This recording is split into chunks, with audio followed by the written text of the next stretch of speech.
Over the last 6 years of flying drones commercially, I have generated over $2 million in revenue from 3 niche industries. And no, it's not from residential real estate. It's also not from third-party platforms. And most importantly, I didn't even need an expensive drone to get started. In this video, not only will I break down what these 3 niche industries are, but I'll also tell you exactly how to enter them and start growing your drone business successfully. Hey guys, Dylan Gorman here. Welcome back to another video. For those of you who don't know who I am, I have been a commercial drone pilot for the last 6 years, primarily focusing on drone mapping. Now, before we break down these 3 niche industries, I want to add a quick disclaimer here. This is not a get-rich-quick video at all. For the last 6 years that I have been in this industry, it wasn't always profitable, especially in the very beginning of jumping into it. In fact, I have made tens of thousands of dollars in mistakes, which is exactly what I don't want you to make. On top of that, this all takes time and a lot of trial and error, but it doesn't have to take you 6 years like it took me to build a successful drone business. Now that we got that aside, what are these key industries? To start, let me introduce you to the real estate industry, more specifically the commercial side of real estate industry. To be 100% honest, this is the exact industry that got me into being a commercial drone pilot, as it allowed me to quickly learn about the different opportunities that exist within it. Now, why would I encourage you to even consider commercial real estate when in residential real estate, the most that you can make nowadays is $175, maybe $200 on a good day with a simple marketing shoot? Well, for the same effort that it takes to create a marketing video for residential real estate, this includes the time that it takes to film, to edit, make revisions, and get paid. If you applied those same things to the commercial real estate industry, the margins are way higher. I'm talking 5 to 25 times better pay for practically the same amount of work. That seems a little too good to be true, because if that were the case, wouldn't everyone be opting towards the commercial real estate market with a drone? The key here is understanding the difference of what a commercial real estate market consists of in terms of the services that are offered by contractors versus the services that are offered by contractors in the residential real estate market. On average, real estate brokers make tens of thousands of dollars in transactions on commercial real estate, and they're able to afford a $1,000 to even a $2,500 marketing package. If you try the same thing in residential real estate, well, you'll just get laughed out the door, because these brokers don't have the margins to pay $1,000 or $2,500 for a package. Hence why pay is more towards that $175 to $200 range. What is great about working in this industry is that you don't need top of the line expensive drone. Anything that shoots 4K is more than sufficient. Kind of like this used secondhand drone that I have here. Secondly, I would recommend getting familiar with video editing software. There's even free ones out there like CapCut. Also a huge plus if you know how to use Adobe After Effects for dynamic video annotations.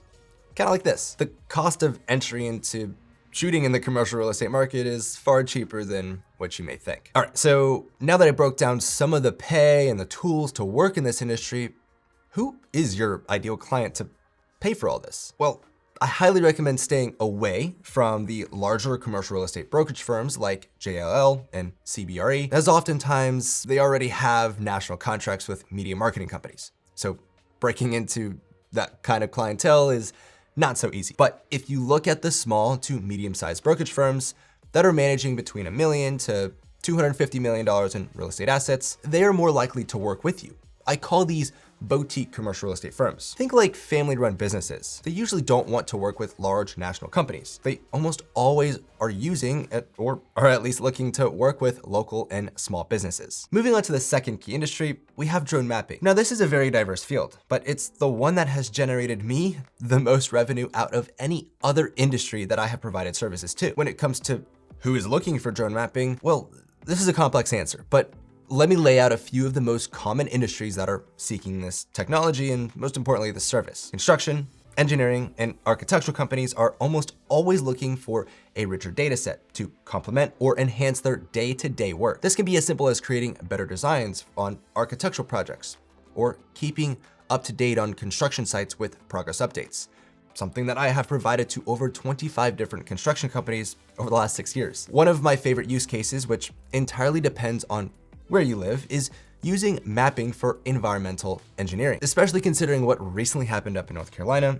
there's only going to be a bigger demand for drone mapping to help in these instances. Now, who is paying for this kind of work in the mapping industry? This is where you need to look towards the small to medium-sized firms. Similar to the commercial real estate industry, these size companies will be your best bet when it comes to providing this as a service to them. Biggest reason why is that they typically want to outsource the data gathering. They know that it is valuable, but they don't have the time or maybe even money to make that investment in what it takes to learn how to use these tools, get the Part 107 certification, and most importantly, train people to be able to get the work done. You will often see this in the older generation of the mom and pop engineering and surveying firms. This is where they'll turn to subject matter experts, SMEs like myself, to get it done with ease. And it's something that you can absolutely do yourself. The best way to get into drone mapping industry is to learn how to provide accurate maps.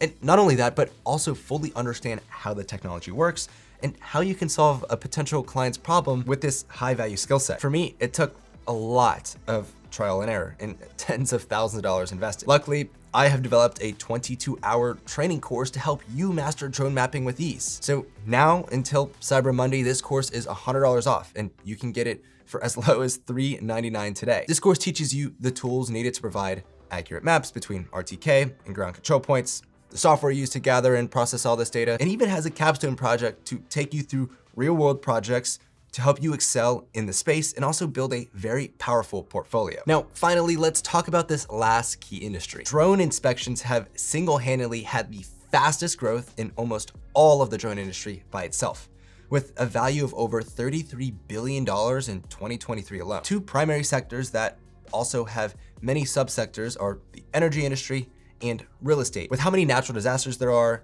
the lack of maintenance performed on infrastructure, and a myriad of other reasons, the use of a drone to put a camera in a hard to reach locations has practically made it the gold standard that it is today. Let's just take a look at the energy industry.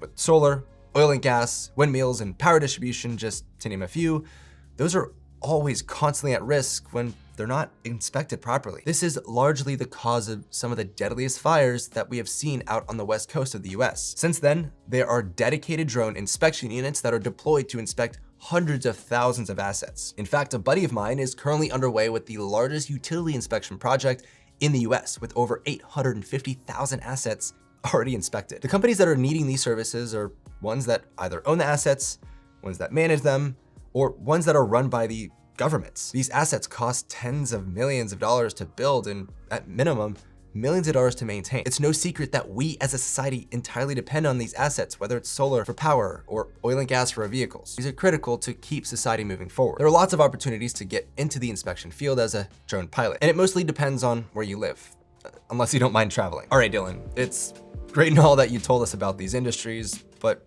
how do you get into them? How do you get hired? How do you make a living from flying drones? When it comes to starting, building, and growing any business, there are two key items that you need to take into consideration. One is networking. Now, yes, it's a very cliche answer, but this is single-handedly the only reason why I'm in the position that I am today. It didn't happen by just spinning up a website, buying a drone, and calling myself a professional. It took networking, and there are many forms of it.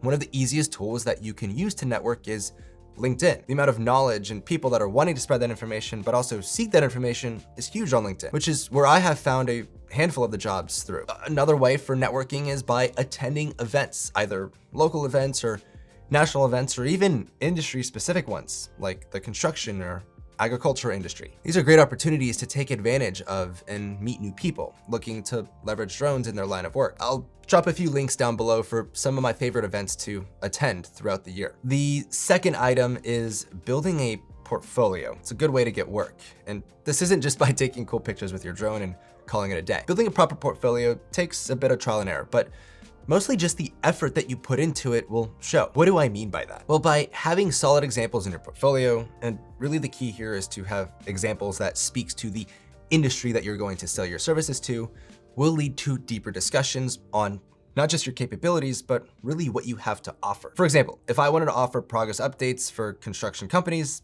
I would have a few examples of projects being built up over a span of a few weeks or months. This may even mean that you need to go and give work away for free or at cost to a local construction company. This can also be a good way for you to get the foot in the door with them. The last thing that I want to leave you with on how to get clients in this industry is to do your due diligence. Due diligence is half the battle when selling your services. You can't just expect to walk into a company and tell them, hey, I'm a drone pilot and you should hire me. You first need to understand what their problems are. Obviously, problems that are related to an area that a drone can help them with, and really dig deep with them and understand to the full extent of what their problem is. This is where you can start suggesting options on how to solve it with your expertise and pretty much work your way from there. It isn't as simple as that.